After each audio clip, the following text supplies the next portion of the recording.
بسم اللہ الرحمن الرحیم۔ السلام علیکم ورحمۃ اللہ وبرکاتہ۔ پیارے بچوں، کیسے ہیں آپ سب؟ میری دعا ہے اللہ تعالیٰ آپ سب کو ہر برائی سے محفوظ رکھیں، آمین۔ بچوں، بارش کے موسم میں ہم سبھی دیکھتے ہیں کہ آسمان سے پانی گرتا ہے نا، اور کبھی کبھی اولے بھی گرتے ہیں۔ تو جو پانی برس رہا ہوتا ہے وہ ہم سب کو کتنا اچھا لگتا ہے نا، ٹھنڈا ٹھنڈا، اور جب کالے گہرے بادل ہوتے ہیں اور مٹی کی خوشبو آ رہی ہوتی ہے تو یہ سب کچھ کتنا خوبصورت منظر ہوتا ہے۔ اور اس موسم میں انسان، پودے اور جانور بھی خوش ہو جاتے ہیں۔ لیکن بچوں، فرض کریں اتنی خوبصورت بارش برسنے کی بجائے آسمان سے بڑے بڑے پتھروں کی بارش شروع ہو جائے، اور پتھر بھی ایسے جو خود اپنا شکار تلاش کریں اور انسان کا حال ہی خراب کر دیں، تو یہ کس قدر خوفناک بات ہے نا۔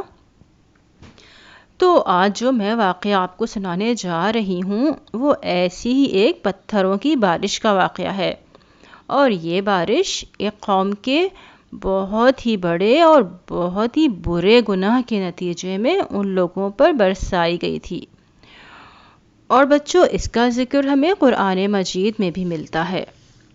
یہ وہ قوم تھی جس کی طرف اللہ تعالیٰ نے سیدنا لوط علیہ السلام کو نبی بنا کر بھیجا تھا۔ آپ کو یاد ہے نا، ابراہیم علیہ السلام کے قصے میں نے بتایا تھا کہ انہوں نے اپنی بیوی سارہ اور بھتیجے لوط علیہ السلام کے ساتھ ملک شام کی طرف ہجرت کر لی تھی۔ یہ واقعہ اسی کے بعد کا ہے، اور یہ جس شہر کا قصہ ہے اس کا نام تھا سدوم، جو جارڈن یعنی اردن کے قریب واقع ہے۔ اور اب وہاں قوم لوط کی تباہی کے آثار بھی دریافت ہو چکے ہیں۔ اس وقت سدوم کی کل 7 بستیاں تھیں، اور یہاں کے رہنے والے دنیا کے بدترین، خبیث ترین اور شیطان صفت لوگ تھے۔ یہ لوگ شرک بھی کرتے تھے، رسولوں کو جھٹلاتے بھی تھے، اس کے ساتھ ساتھ ان میں بہت سی اخلاقی برائیاں بھی موجود تھیں۔ مثلاً یہ مسافروں کے راستے میں کھڑے ہو جاتے، انہیں لوٹ لیتے اور قتل بھی کر دیتے۔ اور سب سے بڑی برائی بچوں جو ان لوگوں میں موجود تھی وہ تھی بے حیائی کے کام کرنا، ہومو سیکسولیٹی۔ جیسے گندے کام وہ لوگ کرتے تھے ان سے پہلے پوری دنیا میں کسی نے نہیں کیے تھے، اور مزید یہ کہ وہ کھلے عام بھی یہ کام کیا کرتے۔ اور انہوں نے پتہ ہے برے کاموں کے لیے کلبز بھی بنائے ہوئے تھے، جہاں وہ بڑے فخر سے اپنے گناہوں کے بارے میں سب کو بتاتے تھے۔ اور ان میں کوئی بھی شخص ایسا نہیں بچا تھا جو لوگوں کو نیکی کا حکم دیتا اور برائی سے روکتا۔ اور اللہ تعالیٰ نے ان کے جس کام کو سب سے خبیث کام کہا ہے وہ تھا آدمیوں کا آدمی کے ساتھ ہسبینڈ اور وائف کی طرح رہنا۔ دیکھیں بچوں، اللہ تعالیٰ نے ہر مخلوق میں میل اور فیمیل کا پیئر بنایا ہے۔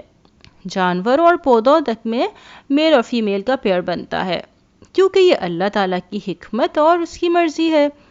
لیکن سدوم کے لوگ تو جانوروں سے بھی بدتر تھے، جو میل اور میل کا پیئر بناتے تھے۔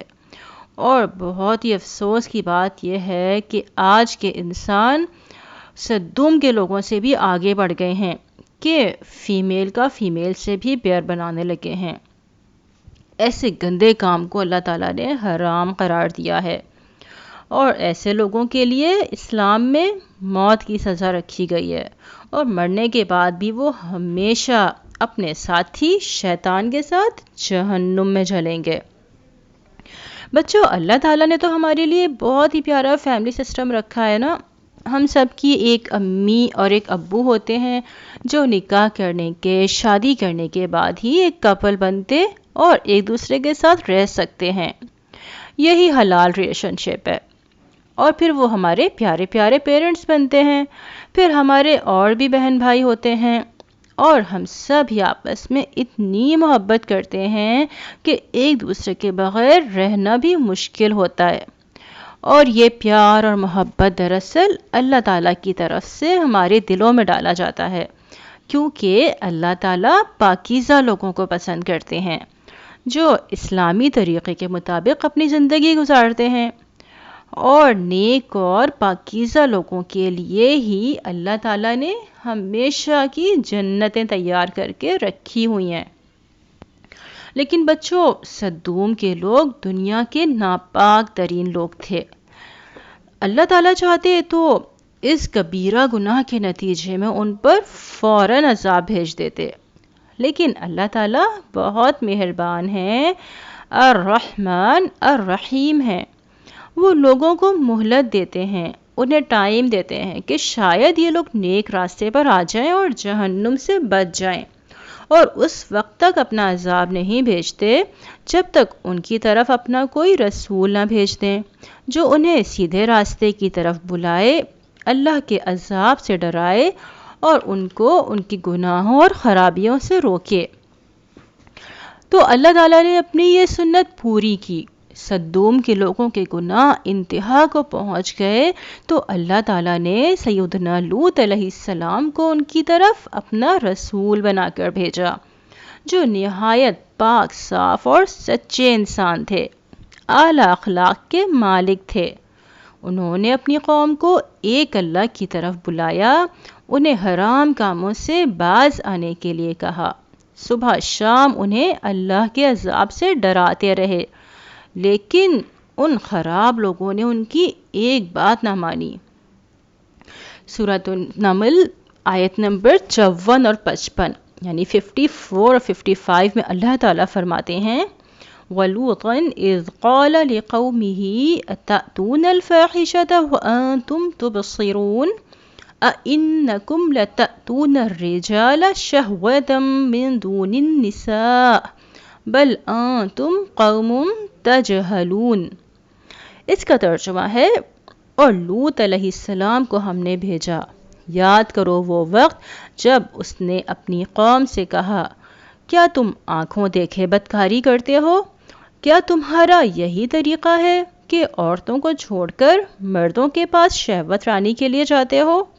حقیقت یہ ہے کہ تم لوگ سخت جہالت کا کام کرتے ہو۔ تو اس آیت میں اللہ تعالیٰ نے ڈانٹ پلائی ہے لوط علیہ السلام کی زبانی۔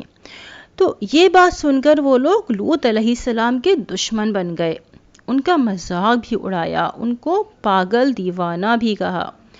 اصل میں تو بے حیائی ان لوگوں کے اندر رچ بس چکی تھی، یعنی وہ اس غلاظت کے بغیر زندہ ہی نہیں رہ سکتے تھے۔ شیطان نے انہیں بالکل اندھا کر دیا تھا، لیکن لوط علیہ السلام پھر بھی اللہ کے حکم کو پورا کرتے رہے اور صبر کے ساتھ انہیں نیکی کی طرف بلاتے رہے، یہاں تک کہ سدوم کے لوگوں نے لوط علیہ السلام اور ان کے ساتھیوں کو شہر بدر کرنے کا فیصلہ کر لیا، یعنی شہر سے نکالنے کا فیصلہ کر لیا۔ سورۃ النمل آیت نمبر 56 میں آتا ہے، فما كان جواب قومه إلا أن قالوا أخرجوا آل لوط من قريتكم إنهم أناس يتطهرون۔ اس کا ترجمہ ہے، مگر اس قوم کا یعنی قوم لوط کا جواب اس کے سوا کچھ نہ تھا کہ انہوں نے کہا، نکال دو لوط کے گھر والوں کو اپنی بستی سے، یہ بڑے پاک باز بنتے ہیں۔ اچھا بچوں، یہ تھا کہانی کا پارٹ 1، ٹھیک ہے؟ انشاءاللہ تعالی ہم نیکسٹ ٹائم جو ہے اس کا سیکنڈ پارٹ سنیں گے۔ ابھی مجھے اجازت دیجیے، السلام علیکم ورحمۃ اللہ وبرکاتہ۔